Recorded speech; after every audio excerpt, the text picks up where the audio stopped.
वहाँ सिर्फ अमीरों की एंट्री होती थी। एंट्री पास इतना महंगा था कि वो खरीद ही नहीं सकता। तभी उसकी नजर फिर से उसी हरे मास्क पर पड़ी। मास्क अभी भी उसके सोफे पे पड़ा था। वो उसे देखकर बहुत हैरान रह गया कि मैंने तो बाहर फेंक दिया था ये। लेकिन फिर स्टैनली ने सोचा कि शायद ये मास्क उसकी मदद करने के लिए ही उसकी जिंदगी में आया है। फिर उसने सोचा कि चलो एक बार फिर से ट्राई करता हूँ, और उसने मास्क फिर से पहन लिया। मास्क पहनते ही उसका चेहरा फिर से हरा हो गया। फिर उसने मानो जादू से अपने कपड़े भी बदल दिए और तुरंत उसी बैंक में चला गया जहाँ वो काम करता था, वहाँ पर लूट मचाने के लिए, ताकि वो उन पैसों की मदद से क्लब में एंट्री ले सके। स्टैनली तुरंत बैंक पहुंचा, लेकिन वहाँ तो टीना के साथी भी आए हुए थे। दरअसल उनका आज ही बैंक लूटने का प्लान था। वो लोग बैंक के बाहर खड़े होकर सोच ही रहे थे कि कैसे चोरी करनी है कि तभी स्टैनली बैंक का शीशा तोड़कर बाहर कूदा और बाहर खड़े हुए सब लोगों को डांटने लगा, ऐसे लूटोगे बैंक? तुम्हारे बाद आके लूट के जा भी रहा हूँ मैं अब। ये कहते ही वो बिजली की रफ्तार से वहाँ से भाग गया।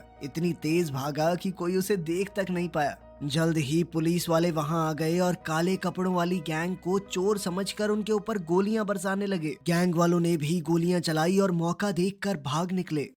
उधर स्टैनली एक बहुत ही लंबी लिमोजीन में क्लब के बाहर पहुंचा। उसने बाउंसर को ढेर सारे पैसे दिए और अंदर चला गया। बार के अंदर टीना गाना गाते हुए अपनी परफॉर्मेंस दे रही थी। स्टैनली उसके पास गया और पूरे मजे में उसके साथ डांस करने लगा। उसके जबरदस्त तूफानी स्पीड वाले मूव्स को टीना भी बहुत एंजॉय कर रही थी। वैसे भी उसे लग रहा था कि स्टैनली कोई बहुत अमीर आदमी है शायद। तभी टीना के वो दोस्त जिनका बैंक लूटने का प्लान था, वो भी वहां आ गए। गैंग के लोगों ने अपने लीडर को बताया कि जो आदमी टीना के साथ डांस कर रहा है उसने ही बैंक लूटा है। लीडर के कहने पर सभी लोग स्टैनली पर गोलियां चलाने लगे, पर क्योंकि स्टैनली बिजली से भी ज्यादा तेज था तो किसी की भी गोली उस तक पहुंच ही नहीं पाई। जल्द ही पुलिस भी उस क्लब में पहुंच गई। पुलिस ने टीना के साथी से कहा कि पहले हमने तुम लोगों को बैंक के बाहर देखा और अब सरेआम बार में गोलियां चला रहे हो। पब्लिक की जान को खतरे में डालना पता कितना बड़ा जुर्म है। पुलिस ने सबको अरेस्ट कर लिया और कहा कि अगर ये प्रूव हो गया कि तुम लोगों ने बैंक नहीं लूटा तो बाद में छोड़ देंगे। टीना का दोस्त डोरियन, जो कि उस गैंग का लीडर था, उसने कहा कि प्रूफ तो तब होगा ना जब वो हरे चेहरे वाला आदमी मिलेगा,